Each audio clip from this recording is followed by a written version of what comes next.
여러분, 미국의 재무장관이죠. 제닛 옐런. 이 제닛 옐런 재무장관이 말입니다. 아주 단호하게 이야기를 했습니다. 뭐라고 이야기했느냐? 여러분 이거 한번 보세요. 15년 전과 상황이 다르다. 미국의 은행 시스템은 정말 안전하고 자본이 충분하다. 이렇게 아주 큰 자신감을 내비쳤습니다. 여러분들은 이 말을 들으면서 어떻게 느끼시는지요? 저는요, 이 말이 시장을 안정시키기 위한 어떤 시장 지도자의 이야기처럼 저는 들려요. 실제 실물에서 이렇게 일어날란지는 저는 실제 모르겠다 이런 생각 말입니다. 립서비스라는 거죠. 립서비스. 제닛 옐런 장관은 그렇게 이야기합니다. 이미 우리가 15년 전 그러니까 금융위기를 겪으면서 금융 시스템의 안정화 방안을 굉장히 공을 들였다. 그렇기 때문에 이게 금융위기로는 절대 발전하지 않는다. 이렇게 단호하게 이야기합니다. 실제로도 말입니다. 미국은 글로벌 금융위기 이후에 말입니다. 은행들에 대한 규제도 좀 강화했고요. 자본 요건도 대폭 강화했습니다. 그러면서 매달 은행들을 대상으로 해서 스트레스 테스트를 계속했습니다. 그러면서 가상의 위기 시나리오를 미리 준비를 했다. 그렇기 때문에 걱정할 거 없다 이렇게 이야기합니다. 그러면서 말입니다. 실리콘밸리 은행은 이게 기술기업에 특화된 전문은행이다. 기술기업에 특화된 전문은행이고 규모도 지금 16위 정도 되는 기업이다. 그렇기 때문에 금융권 전반으로 아니면 실물경제 전반으로 이게 미치지 않을 거다 하는 게 제닛 옐런 장관의 시각입니다. 시장의 대체적인 분석도 마찬가지입니다. 시장의 대체적인 분석도 뭐 16위 정도 되니까 JP모건 같이 뭐 1조 한 2천억 달러 정도 되고 이렇게 난리 나는 은행이라면 시장의 위협이나 걱정을 할 필요가 있지만 뭐 16위 정도 되는 은행 가지고 뭐를 걱정하느냐 뭐 이렇게 이야기할 수도 있겠죠. 뱅크 오브 아메리카도 2조 4,200억 달러잖아요. CT도 1조 7,700억 달러고요. 거기에 비하면 실리콘밸리 은행 SVB는요 2,090억 달러니까 뭐 얼마 안 된다 이렇게 이야기하는 겁니다. 얼마 안 된다. 그래서 걱정하지 말라는 거예요. 실제로도 말입니다. 이 리먼 브러더스 사태 그러니까 2008년 9월 15일인가요? 금융위기 때하고 계속 비교를 합니다. 2008년 9월 15일에 리먼 브러더스 사태 파산은 기본적으로 미국의 투자은행 순위로 보면 4위 6,390억 달러의 돈을 파산을 한 거고요. 이번에 실리콘밸리 은행의 파산은 2023년 3월 10일 3월 10일이죠. 2,090억 달러밖에 되지 않는다. 그렇기 때문에 너무 걱정할 필요는 없다 이렇게 이야기합니다. 이게 이제 제닛 옐런 장관의 어떤 전체적인 이야기예요. 그렇지만 여러분 이것은요 꼭 그렇지 않을 수도 있습니다.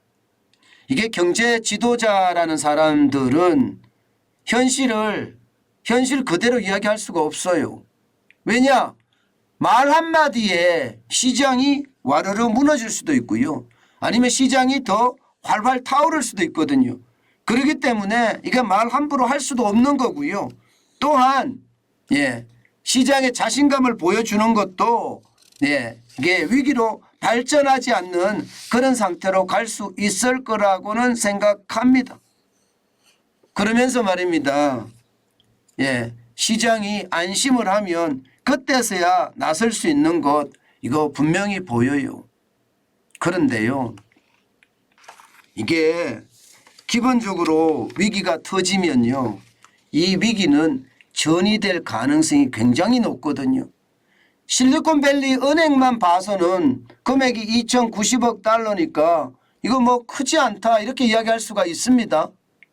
그러나 이것이 스타트업이나 벤처로 확산되고요. 그러면서 스타트업 벤처는 다른 은행에 저축해놓은 돈까지도 이게 만약에 뺀다고 생각을 하면 다른 중소은행들까지도 확산이 될 수 있는 여지가 있잖아요. 그러면 실리콘밸리 은행이 파산에 이어서 중소은행들의 파산도 충분히 가늠할 수가 있습니다. 예측할 수가 있습니다. 만약에 그렇게 됐을 때 줄줄이 중소은행들이 파산을 한다면요. 그래서 리먼 브러더스 때처럼 금액이 뭐 2천억 달러가 점점 늘어서 5천억 달러 내지는 6천억 달러까지 늘어간다면 어떻게 될까요? 아마 그렇게 되면요. 시장의 위기는 그만큼 올 수가 있다는 것. 저는 이게 장담할 수 없는 일이라고 생각을 합니다. 게다가 말입니다. 금리에 대한 부담은 제가 이자 앞에 장사 없다고 말씀을 드렸잖아요. 미국의 실물 경제가 계속 받쳐주고 왔다면 좋은데 제조업의 어떤 상황이 굉장히 좋지 않았거든요. 서비스업의 상황은 좋았다고 하지만 제조업의 상황은 계속 말입니다. 제조업 구매관리자 지수를 보면 50이 기준인데 50 아래에서 계속 머물렀습니다. 그것도 아래라도 말입니다. 뭐 49.7이 아니에요. 46, 47 이 수준에 머물렀단 말입니다. 그렇기 때문에 이게 전이 속도가 굉장히 빨라질 수도 있고요. 또한 그 전이 속도가 미국에만 국한되는 것이 아니라 전 세계로 확장될 수도 있는 것. 그것은요. 어쩌면 말입니다. 제닛 옐린 장관이 보는 것처럼 긍정적으로 보는 게 다는 아니다. 저는 이렇게 해석해야 된다고 봅니다. 그러면 우리는 어떨까요? 우리도 추경호 경제부총리가 실리콘밸리의 파산은요. 대한민국에 제한적으로 영향을 미칠 거라고 이야기했습니다. 이 제한적이라는 말에 우리는 중점을 두는데요. 제한적이라는 말은 뭐 금융 시스템의 위기로 발전되지는 않는다는 이야기잖아요. 그렇지만 우리는 부채가 워낙 많기 때문에 경제 주체라고 하는 가계, 기업, 정부까지 부채가 한 것이에요. 그렇기 때문에 이자 폭탄에 대한 위험 저는 굉장히 크다고 봅니다. 그렇게 되면 이 제한적이라는 게 충격은 주겠지만 그렇게 크지는 않다. 이게 제한적이라는 의미잖아요. 그죠? 그런 상황을 제가 감안을 해 본다고 하면요. 우리 시장에는 분명히 영향을 미칠 거고요. 그 영향은 예상 외로 클 수도 있습니다. 게다가 정부는 국관이 다 틀려서 지금 솔직히 정부가 쓸 돈이 별로 없어요.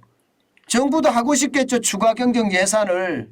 지금처럼 경제 위기라고 하는데 추가 경정 예산을 해서 돈을 뿌려야 되겠죠. 그런데도 그렇지 못한 이유가 부채 폭발의 위험 때문에 못하는 거거든요. 그런 것을 감안해 보면 저는 미국의 실리콘밸리의 파산과 또 거기에 따른 금융 충격의 어떤 조짐 우리나라는 더 클 수도 있다고 생각합니다.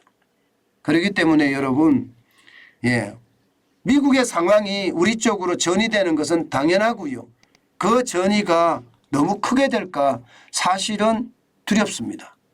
물론 저는 뭐 금융위기 때처럼 갑작스럽게 뭐 펑펑펑펑 터지는 그런 상황은 아닐 거라고 생각은 해요. 그러나 이게 블랙스완이라고 이야기했잖아요. 언제 어느 때 어떤 일이 발생할지 모른다. 실제로도 실리콘밸리 은행이 파산했던 것처럼 예상도 못한 게 풍 하고 터졌잖아요. 우리도 그렇게 예상도 하지 못한 것이 펑 하고 터질 수 있는 그런 위험이 있다. 그 말씀 다시 한번 올립니다. 그만큼요 블랙스완이 우리 곁에 있다는 뜻입니다.